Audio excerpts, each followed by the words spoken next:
ಭಾವಗಳ ಬೀಸಣಿಗೆ ಬೀಸು ಮಾಯಾವಿ ನೀನು, ನಿನ್ನುಸಿರ ಧ್ಯಾನಿಸುವ ತೀರಾ ಸಾಮಾನ್ಯ ನಾನು.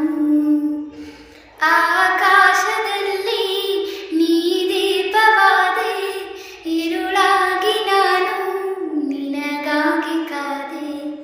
ಈ ಮೌನಕ್ಕೀಗ ಮಾಧುರ್ಯವಾದೆ, ಹೊರತಾಗಿ ನಿನ್ನ ನಾ ಖಾಲಿಯಾದೆ.